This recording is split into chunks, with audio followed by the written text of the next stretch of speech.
Persecution of Christians in Pakistan has reached historic levels, and conditions suggest that the worst is yet to come. Many Christians from Pakistan are desperate to leave the country and find refuge in other nations. They don't do so for the economic benefits, but they do so for being able to live a free life with the rights to freedom of expression, right to worship, and above all, the right to life. मेरा नाम शहबाज गुलजार है। मैं लाहौर पाकिस्तान का रहने वाला था और मैं एक पाकिस्तान की चंद क्रिश्चियन एजुकेटेड फैमिली से मेरा ताल्लुक़ है। मैंने MBA किया हुआ है और इंग्लैंड की यूनिवर्सिटी ऑफ वेल्स का post graduate diploma in business किया हुआ है। मैं डेनमार्क में भी पढ़ता था, मगर वहाँ पर मुझे पाकिस्तान वापस आना पड़ा वालिदैन की टेक केयर की वजह से। 1996 से लेकर 1998 तक मैं नेशनल बैंक ऑफ पाकिस्तान में मैनेजर था। उसके बाद मैंने अपनी कंसल्टेंसी फर्म शुरू कर दी। मैं स्टूडेंट और इमिग्रेशन कंसल्टेंट था। लाहौर में मेरा ऑफिस था। मैं बहुत अच्छा बिज़नेस कर रहा था, मगर जब से 2009 में ये पहला वाक़या गोजरा में हुआ, जब सिर्फ एक बंदे की एलिगेशन पर मुसलमानों ने पूरे ग्रुप ने 38 घरों को जला दिया, उसके बाद से हमारे मुल्क में काफ़ी अनरेस्ट हुई और मुसलमान ये मौका ढूंढते थे कि कोई ना कोई इल्ज़ाम लगा कर क्रिश्चियन को हरासा किया जाए। पाकिस्तान में क्रिश्चियनों के साथ बहुत नाइंसाफ़ी है, ख़ास तौर पर जब जनरल ज़ियाउल हक ने तौहीन रसालत का कानून मुतारफ़ किया पाकिस्तान में। अब वहाँ पर हर मुसलमान को, क्रिश्चियंस को परेशान करने के लिए ये कानून इजीली वो लगा देते हैं। ये कानून दरअसल क्या है? ये कानून ये है कि किसी पर भी अपने ज़ाती मफाद, लड़ाई झगड़ा, पैसों के लेन देन या प्रॉपर्टी के झगड़े पर कोई मुसलमान क्रिश्चियन पर यह इल्ज़ाम लगा देता है कि इसने मेरे तौहीन रसालत की है। अब तौहीन रसालत क्या है कि किसी पे इल्ज़ाम लगा देना कि इसने हजूर पाक के ख़िलाफ़ या कुरान मजीद के बारे में कोई गलत बातें की हैं, ये तौहीन रसालत है। अब होता ये है कि यहाँ पर लोग बग़ैर वेरिफिकेशन किए वो लोग उस ख़ानदान को मारना शुरू करते हैं, नज़दीकी क्रिश्चियंस को पकड़कर उनका गिराव जलाव करते हैं, उनके घर जला देते हैं। चाहे लड़ाई सिर्फ एक बंदे पर, इल्ज़ाम सिर्फ एक बंदे पर हो, मगर ये पूरे के पूरे उस इलाके के मसीहों पर एक आफत आ जाती है। और इन तरह के मामले में ना तो कोई क्रिश्चियन चर्च मदद कर सकता है क्योंकि वो डरते हैं, और ना पुलिस या गवर्नमेंट सपोर्ट करती है। Pakistan is the only country in the world where Christians been persecuted because of their faith. This is one of the leading country. If you are considering Syria, they are persecuting Christians is not the true word or the right word, because there is a war going on in Syria with the rebels and with the Assad regime. It is not the religious persecution. The religious persecution from last 6 decades is happening in Pakistan, only in Pakistan, where blasphemy law is the hanging sword to settle down the personal vendettas, personal scores, and similarly abducting the Christian girls, raping them, converting them to Islam is a pleasureful event for the Muslim. This is the only true persecution happening in the world, and that is only in Pakistan, none other country in the world. क्योंकि मैं अपने जो लाहौर में मैं एक popular consultant था, इस वजह से मेरे कंपटीटर्स ने मुझ पर प्रेशर डाला और मुझे 2 ऑफ़र्स की कि या तो आप कन्वर्ट टू इस्लाम हो जाओ या फिर अपना बिज़नेस बंद करो। 2012 नवंबर में मैंने अपना ऑफिस क्लोज़ किया।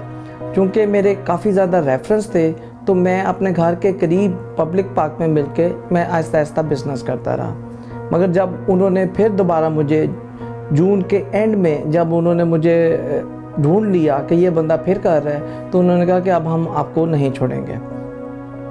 इस वजह से मुझे पाकिस्तान छोड़ना पड़ा।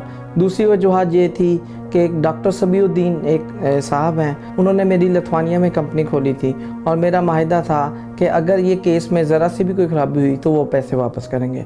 शुरू में उसने मुझे डिले करता गया, बाद में उसने मुझे इनडायरेक्टली थ्रेट की कि अगर तुमने मुझसे पैसे वापस मांगे तो मैं आसानी से तुम पे तौहीन रसालत का इल्ज़ाम लगा दूँगा। मैंने चीफ़ मिनिस्टर को कहा, मैंने चीफ जस्टिस सुप्रीम कोर्ट और chief justice Lahore high court को दरख्वास्त की, मुझे कोई उसकी तरफ से सुनवाई नहीं हुई, बल्कि उल्टा मुझ पर प्रेशर किया गया। मैंने उसके बाद फिर मुझ पे 2 बार हमले भी हुए हरासा करने के लिए, और मैं 2 बार मुख्तलिफ़ शहरों में भी गया, क्योंकि लाहौर में मेरे लिए रहना थोड़ा सा प्रॉब्लम था। मैं 2 बार दूसरे शहरों में जाके मैंने 4-4 हफ्ते 3-3 हफ्ते पनाह ली, मगर जब मेरे से बर्दाश्त से बाहर हो गया तो फिर मुझे पाकिस्तान छोड़ना पड़ा। पाकिस्तान में जब मुझ पर 2 बार हमला हुआ और मुझे थ्रेट्स मिल रही थी, तो मैंने डिफरेंट चर्चेस का दरवाज़ा खटखटाया और मैंने कहा कि मुझे पनाह चाहिए।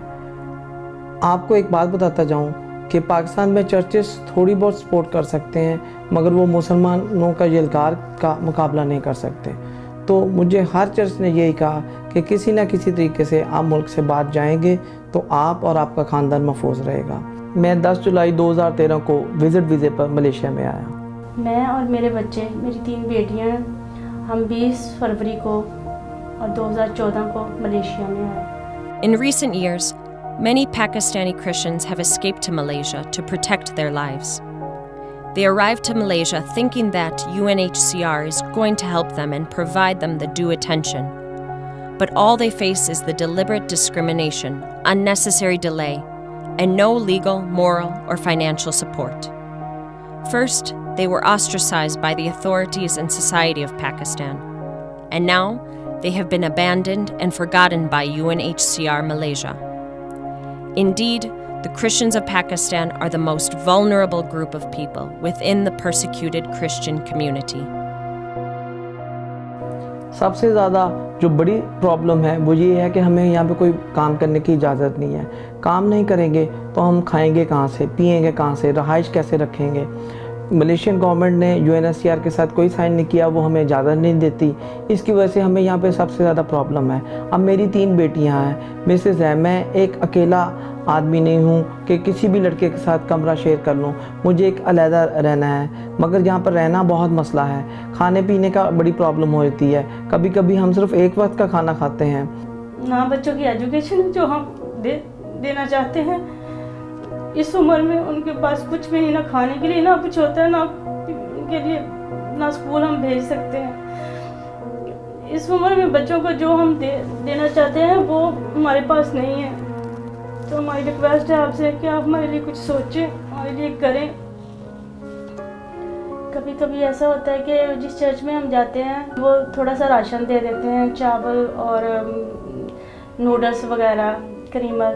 तो कभी कभी जब मेरे दूसरे जो पाकिस्तानी बहन भाई हैं जो इस तरह हमारे साथ हैं, परेशानियों में हैं, तो जब मेरे से शेयर करते हैं कि हमारे पास ये नहीं है खाने के लिए, हमारे पास वो नहीं है, तो अगर मेरे पास 2 चीज़ें हों तो मैं कहती हूँ एक आप ले लो। अगर आप भूखे रहोगे तो हम भी भूखे रह लेंगे, कोई बात नहीं, आप यूज़ करो, क्योंकि वो भी बच्चों वाले हैं। और इस तरह हम यहाँ पे बहुत मुश्किल से गुजारा कर रहे हैं। I have a question to UNHCR. That when you are giving such a long dates to these asylum seekers, tell me how they can survive, how they can earn their food, how they can send their children to schools, and how they can, if they become sick, how they can get the medical facilitation when they are living illegal in Malaysia and in Bangkok. Is this what you think is a justice with these Pakistani Christian asylum seekers? Malaysia में भी Christians बहुत बुरी हालात में हैं, उनकी भी मदद की जाए। यहाँ पे मायूसियाँ हैं, नाकामियाँ हैं, परेशानियाँ हैं, उदासियाँ हैं, लेकिन इसके बावजूद भी हम खुदा को उसका नाम लेना कभी नहीं छोड़ते। हम क्रिश्चियन होते हुए हमें फ़ख्र है, क्योंकि कलाम में भी लिखा हुआ है कि तुम्हें ये मुसीबतों का सामना करना पड़ेगा। हमारे दिल में ये बात होती है कि हम क्रिश्चियन, इसलिए हमारे साथ ऐसा हो रहा है।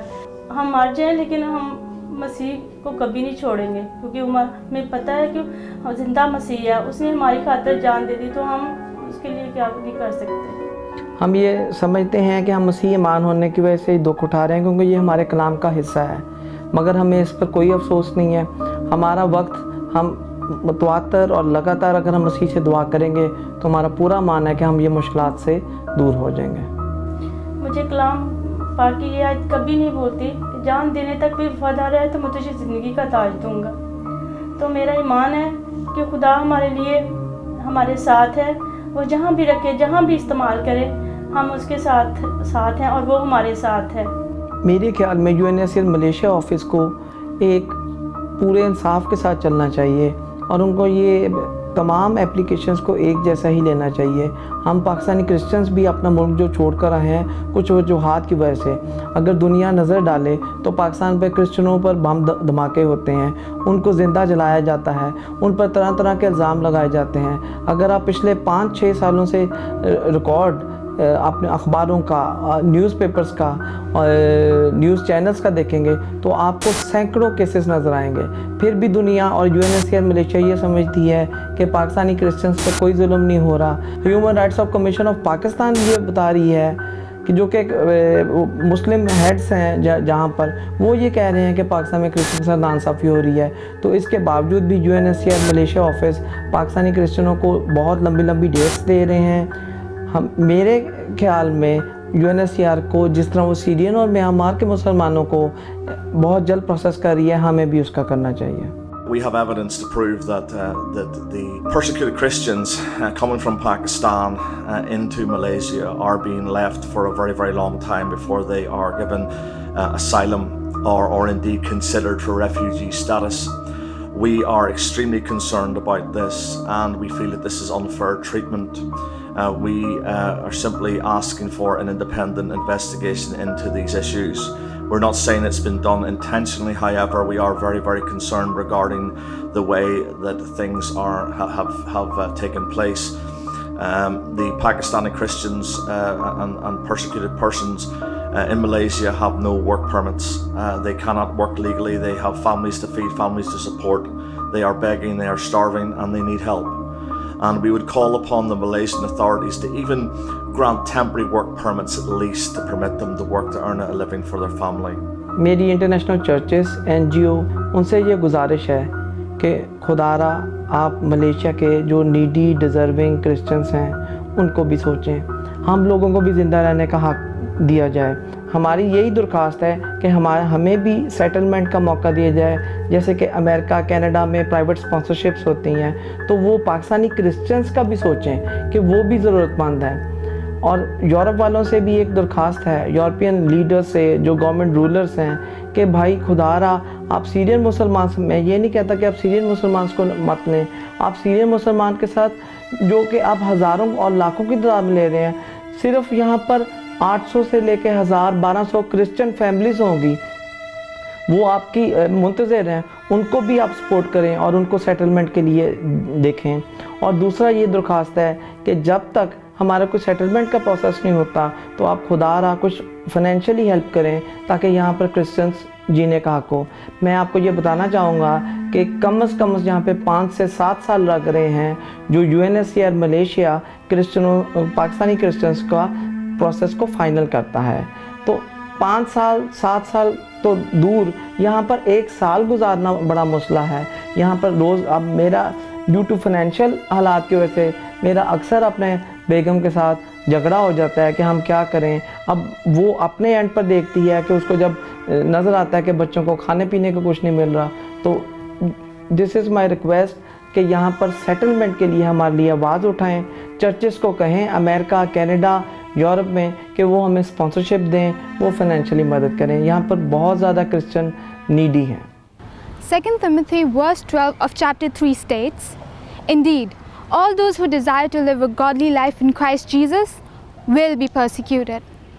Same is the case with Christians in Pakistan. They are oppressed in many different ways. Often it's as petty as being called a chura or a kafir, to as extremely brutal as being raped or murdered. But the sad part is that the government of Pakistan does nothing to provide protection. Eventually, having no assurance of safety and rights, they flee to countries like Malaysia in order to find refuge. But does that actually give them the protection they're desiring? No. They still have to depend on the UNHCR with their lives, which often drags their cases to as long as 8 years before they could finally be allowed to stand back on their feet again.